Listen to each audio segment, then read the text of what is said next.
안녕하세요. 저는 올해 48살이 된 남자이고, 얼마 전 저의 잘못된 선택으로 하나밖에 없는 소중한 딸을 눈앞에서 잃을 뻔했습니다. 지금은 저의 불찰을 알고 있고, 딸에게 항상 미안해하는 마음으로 살아가고 있는데요.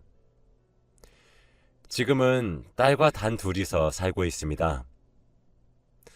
저희 딸은 다른 평범한 사람들과는 조금 달라요. 왜냐면 지적장애 2급이기 때문인데, 심한 건 아니고 일반적인 생활과 대화도 가능해요. 그런데 정신 연령이 초등학교 저학년 수준이라 나이가 20살이 넘었는데도 어린아이 같은 말투를 써요.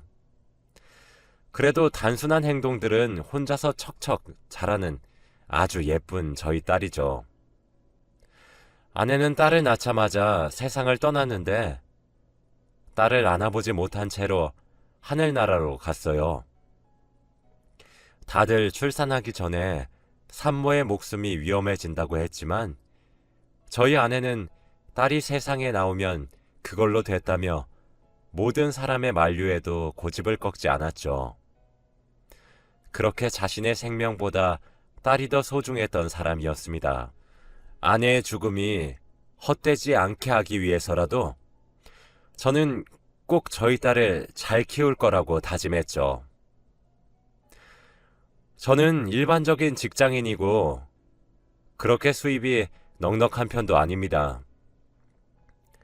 딸은 집에서 저에게 조금이나마 보탬이 되겠다며 집에서 자신이 할 수 있는 간단한 부업을 하고 있는데, 그 모습마저 너무 기특하고 사랑스러운 거 있죠? 그때 이런 저에게 한 줄기 빛과 같은 한 여인이 나타납니다. 우연히 술자리에서 친구의 지인으로 알게 됐는데, 그때는 아무 감정이 없었지만 그 사람은 저에게 조금의 호감이 있었던 것 같아요. 저는 아내를 잃기도 했고 장애인 딸도 가진 아빠라 연애를 할 여건이 되지 못했는데, 그 사람은 그런저라도 좋다고 해주었습니다. 그 사람과 만나는 동안 그 여자는 저희 딸을 정성껏 대해주었고 편견 없이 친절하게 바라봐주는 착한 여자였죠. 저는 그런 여자가 너무 좋았는데, 저희 딸도 엄마가 생긴 것 같다는 말까지 하면서 그 여자를 좋아했어요. 그 사람은 제가 일을 하는 동안 저희 집으로 와서 딸과 함께 딸이 부업을 하는 것을 도와주기도 하고 같이 맛있는 음식을 먹으러 다니기도 하면서 정말 모녀 사이처럼 지냈죠. 항상 혼자 집에 있을 딸아이가 걱정이 되었는데, 옆에서 보호자가 생기니 너무 듬직하더군요. 일이 끝나고 집으로 가면 그 사람과 제 딸은 미리 차려놓은 저녁 밥상이 있는 식탁에 저를 앉혔고 다 같이 오순도순 이야기를 나누며 저녁 식사를 하기도 했습니다. 그 여자는 항상 저녁이 되면 집으로 돌아갔고, 어느 날은 저희 딸이 저에게 다가와서 말을 했습니다. 아빠, 미숙이 이모 우리 엄마 하면 안 돼? 미숙한 언어로 조심스럽게 저에게 말을 하더군요. 저도 나름 좋긴 했지만 딸이 아직은 엄마를 받아들일 준비가 되지 않았다고 생각하고 있었는데, 딸이 그렇게 말을 해주니 너무 기뻤습니다. 그렇게 저희는 짧은 기간 동안 연애를 했음에도 불구하고 부부 사이가 되었답니다. 경제적인 형편이 그렇게 좋지 않았기 때문에 결혼식을 올리지 못해서 저는 아내에게 너무 미안한 마음뿐이었죠. 그래도 항상 밝게 웃으면서 괜찮다고 말해주는 아내가 너무 감사했습니다. 어떻게 이런 여자가 저에게 왔는지 꿈만 같았죠. 결혼을 한 후에도 아내는 저희 딸을 정말 친딸처럼 대했습니다. 저희는 사실 나이가 조금 있는 편이라 아이를 가질 생각을 하지 못했기 때문에 저희 사이에 아이는 딸밖에 없었죠. 그래도 피 한 방울 섞이지 않은 남의 자식을 그렇게 보듬어 줄 수 있다는 게 너무 존경스러웠습니다. 저희 딸은 정신이 많이 어려서 간혹 떼를 쓰고 고집 피우면서 저희를 힘들게 해요. 그럴 때마다 저도 아빠지만 너무 화가 나는 건 어쩔 수 없죠. 하지만 아내는 웃으면서 딸의 마음을 이해해 주었고 미안하다고 사과를 하기도 했습니다. 그러다 보니 이제는 딸이 저보다 엄마가 더 좋다고까지 하더라고요. 그래도 저는 싫지 않았습니다. 그렇게 같이 산 지 2년이 되어갔고 저희 집은 어느 가정과 다름없는 평범한 집이 되었죠. 그런데 어느 날이었어요.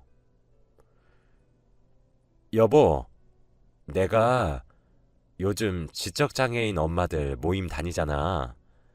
그런데 거기서 엄청 대단한 사실을 하나 알아왔어.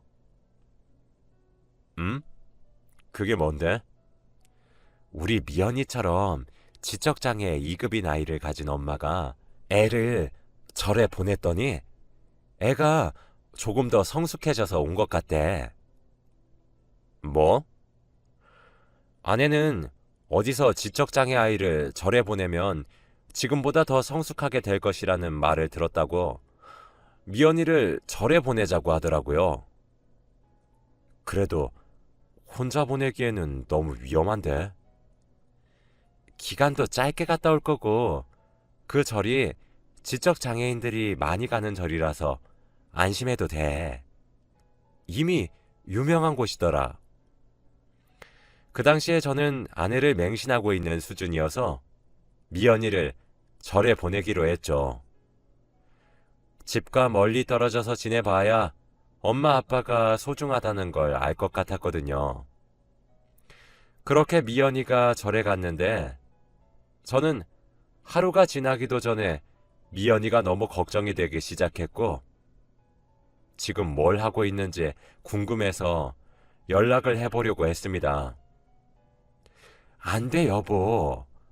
절에 있을 때 가족들이랑 연락하면 아무런 효과가 없다고 했단 말이야. 그래도 부모가 자기 자식 어디서 뭘 하고 있는지는 알아야지. 안 돼. 절은 세상과 단절해서 오로지 자신만 생각해야 하는 곳이라고. 그럼 치료에 효과적이지 못하단 말이야. 아내의 끈질긴 고집 끝에 저는 미연이에게 연락을 하지 못했어요. 그런데 다음 날이 되니까 아내가 저보고 전화번호를 바꾸자고 하고 어디서 사주를 보고 왔는데 제 이름이 좋지 않다면서 이름을 바꾸자고 하고 하다못해 이사까지 가자고 하는 게 아니겠어요. 이렇게 다 바꾸면 미연이가 나중에 우리한테 연락을 어떻게 해? 미연이 돌아오면 다 하자. 응? 안 돼. 지금 얼른 해야 해. 제발 내 말 좀 믿어. 내가 절에는 바뀐 전화번호랑 주소 다 알려줬고 거기로 미연이 치료 끝나면 보내달라고 했단 말이야. 그러니까 나 믿고 하자. 응? 저는 그래도 아내의 말을 잘 듣는 착한 남편이었기 때문에 바보같이 아내의 말을 거역하지 않은 채 그대로 실행에 옮겼죠. 새로운 동네와 새로운 전화번호, 하다못해 새로운 이름을 가지게 된 저는 마치 다른 사람이 된 것 같았어요. 얼른 미연이가 집으로 돌아오기만을 기다렸죠. 하지만 몇 달이 지나도 아이가 집에 돌아오지 않는 겁니다. 저는 이렇게 오랫동안 딸을 안 본 적이 없어서 너무 보고 싶었는데 어디 절로 갔는지도 알 수가 없어 연락할 수 있는 방법이 없었죠. 그때 저는 제가 정말 딸에게 무심한 아빠였다는 것을 깨달았습니다.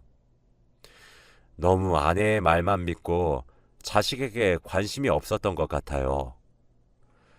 저는 그날 밤 아내에게 물었습니다. 미연이 언제 온대? 안 그래도 내가 절에 전화를 해봤는데 미연이가 완전 절 체질인가 봐. 너무 좋아하는 것 같다는데? 같이 간 소진이랑 완전 절친됐나 봐. 소진이도 지적장애 2급이거든. 둘이서 맨날 같이 놀고 그런다던데?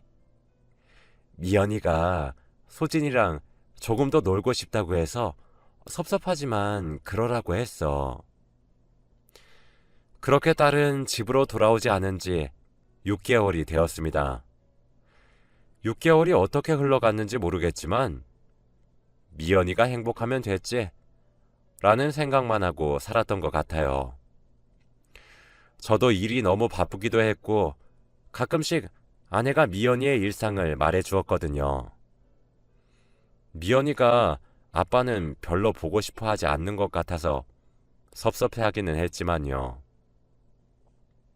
여보, 나 미연이 너무 보고 싶은데 집으로 데리고 오면 안 돼? 왜 그래? 딸이 좋다는데. 언제 오는지 정확히 말해주라. 곧 나온다고 했어. 아내는 이렇게 계속 정확한 기간을 말해주지 않고 고지라고만 말만 하면서 미연이를 집으로 데려오지 않았습니다. 그렇게 답답한 일상 도중 저는 우연히 아내의 통화 내용을 엿듣고 말았습니다. 아내는 제가 헤드셋을 끼고 노래를 듣고 있는 줄 알았겠지만 사실은 아내가 절에 있는 사람과 통화를 하는 줄 알고 절의 위치를 혹시나 말할까 싶어 노래를 중단하고 엿듣고 있었죠. 그런데 아내는 전화를 받고 네? 사망보험금이 10억이라고요? 라고 하는 게 아니겠어요. 저는 저희 딸이 어릴 때부터 월급을 받으면 조금 많은 액수의 돈을 딸의 사망보험금으로 넣었습니다. 그런데 왜 그걸 알아보고 있는지 궁금했죠. 아내는 놀란 나머지 너무 큰 소리로 말을 해버려 제 눈치를 살피더라고요. 그치만 저는 노래를 듣고 있는 척을 했습니다. 아내는 전화를 끊고 아무 일도 없는 것처럼 행동을 하더라고요. 저는 왠지 모르게 아내가 의심이 됐고 몇 달 동안 딸이 집에 오지 않는데 왜 딸의 사망보험금의 액수를 궁금해하는지 의문을 가졌죠. 저는 혼자서라도 미연이를 찾기로 했고 경찰서에 가서 저희 딸이 어디 있는지 알려면 어떻게 해야 하는지 물어봤어요.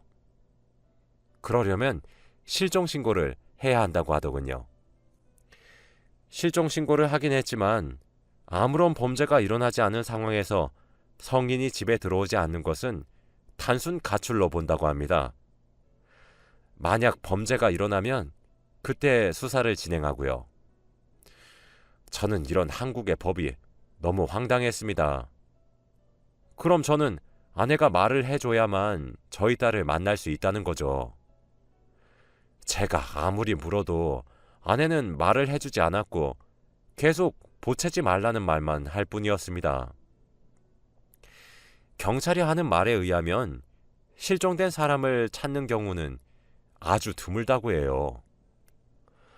다양한 곳에 광고를 하고 포스터를 붙여도 찾기 힘들다고 하는데 그래도 저는 희망을 잃지 않고 경찰의 연락을 기다렸습니다.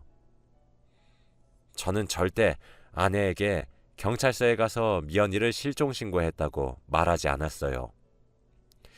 그런데 경찰이 실종신고를 하고 5년 동안 딸이 나타나지 않으면 사망자로 처리를 하게 된다고 합니다.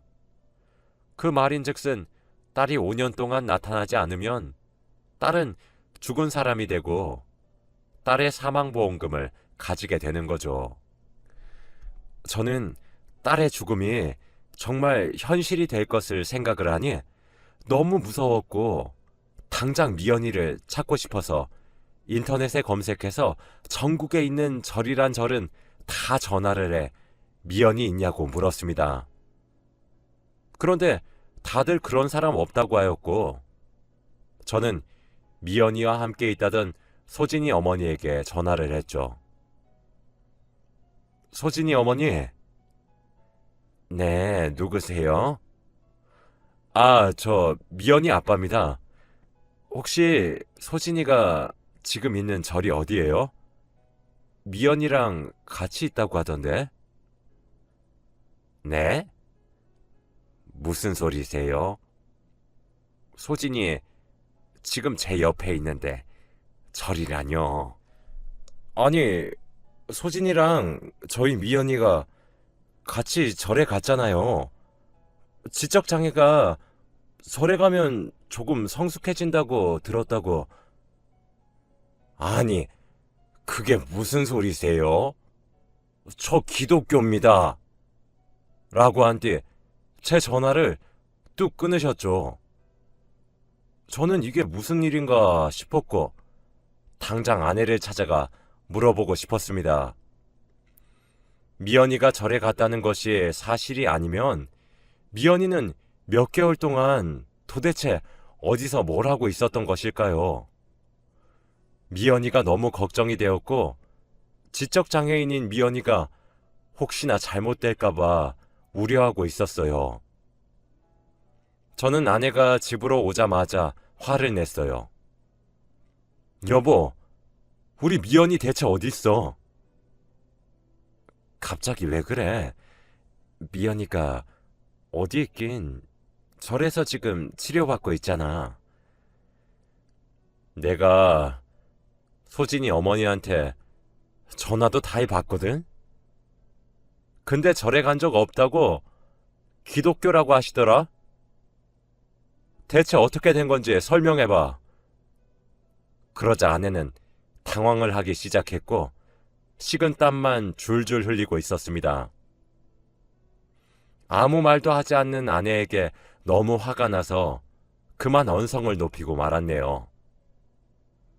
너 말 안 해? 우리 미연이 어디다 팔아먹었어? 라고 화를 냈습니다. 그런데도 그 사람은 입도 뻥끗 안 하더라고요. 저는 말도 통하지 않는 사람과 대화를 나누고 싶지 않아서 얼른 경찰서를 향했습니다. 그런데 경찰은 그래도 어쩔 수 없다는 말뿐이었어요. 실종이 됐고 어디 있는지 아내분만 아신다면 아내분과 이야기를 나눌 수밖에 없어요. 라고 했습니다. 저는 아무것도 할 수 없는 제 자신한테 너무 화가 났어요. 혹시라도 아내가 미연이를 병원에 입원시켰다거나 장애인 센터에 보냈다거나 하다못해 극단적인 경우까지 생각을 했습니다. 머릿속에서 오만 생각이 다 드니까 제 자신을 주체할 수 없더라고요. 그래서 그날부터 발로 뛰면서 이 동네 저 동네 경찰서를 다 돌았습니다. 정말 거의 1년 동안 미연이를 찾기 위해서 달렸더라고요. 아내는 집에서 살고 있는 것 같은데 저는 대부분 찜질방이나 사우나에서 밤을 보내서 뭐 하고 사는지 모르죠. 저에게는 오로지 미연이가 중요했기 때문에 그 사람과의 이혼 소송을 진행할 여유도 없었습니다. 미연이를 찾는 것이 한시가 급한 상황이었거든요. 저는 미연이를 보지 못한 지 거의 2년 가까이 되어가고 있을 때 한 경찰서에서 연락이 오더라고요. 아, 저기 박미연 양 보호자 되세요? 라는 전화였습니다. 전화가 온 곳은 한 읍내의 작은 경찰서였고 저는 불이 나게 그곳으로 달려갔습니다. 그런데 그곳에는 제 딸이 정말 거지꼴로 앉아있는 게 아니겠어요. 얼굴과 온 몸은 흙투성이에다가 손톱에는 때가 잔뜩 껴서 부모가 버린 자식 같은 모습이었죠. 저는 정말 몇 년 만에 본 딸의 모습에 다리에 힘이 풀려서 주저앉았고 딸도 제 얼굴을 기억하는지 저에게 안겨서 서로 같이 껴안고 펑펑 울었습니다. 경찰관 분들에게 저희 딸을 찾아주셔서 정말 감사하다고 인사를 드리고 어떻게 찾으셨나 물어보았어요. 그런데 경찰관이 하는 말은 정말 충격적이었습니다. 작은 읍내다 보니 전부 다 옛날 건물인데 한 주민이 자꾸 반지하에서 울음소리가 들린다며 신고를 했대요.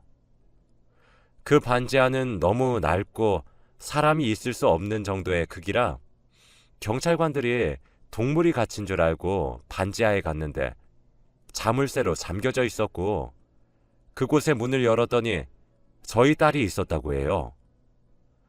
정말 작고 낡은 곳인데 밥그릇과 요강 하나가 다였고 지문 조회를 해보니 저희 딸 이름과 주소가 다 나왔다고. 도대체 누가 그곳에 저희 딸을 감금시켰는지 당장 찾아가 죽이고 싶은 마음뿐이었습니다. 그때 경찰관 분께서 아버님, 이런 말을 드리기에는 조금 그렇지만 저희가 조사를 해본 결과 주기적으로 반지하에 가서 따님께 밥을 주고 했던 사람을 근처 CCTV에서 발견할 수 있었는데요. 그 사람이 바로 어머님이세요.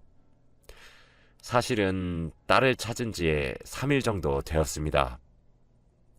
따님이 아버지 전화번호와 이름 그리고 주소를 말하더라고요. 그런데 아버님이 이름도 바꾸시고 전화번호도 바꾸시고 하다못해 이사까지 가셔서 지문으로 찾았습니다. 그때 저희가 보호자로 등록된 분에게 연락을 해봤는데 받지 않으셨고 많이 바빠서 그런가 싶어 주소지로 등록된 동네의 경찰서에 연락해 따님 집에 방문해달라고 했는데 아내분만 있었다고 하더라고요.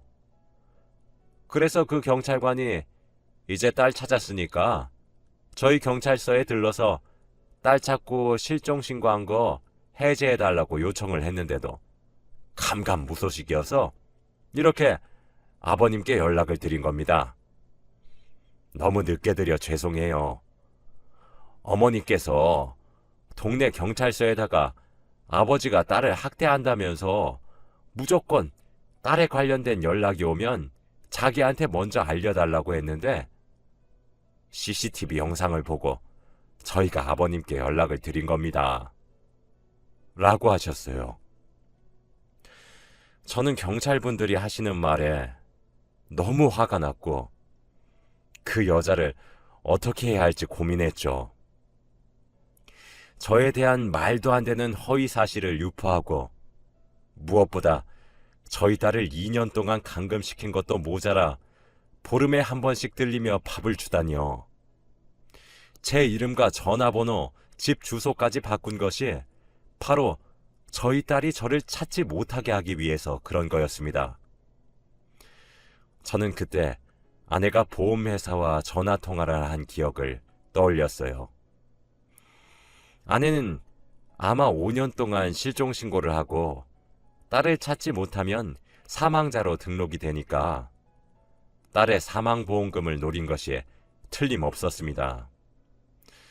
저는 경찰관과 그리고 딸과 함께 아내가 있는 집으로 돌아갔고 아내는 경찰관들에게 체포되었습니다.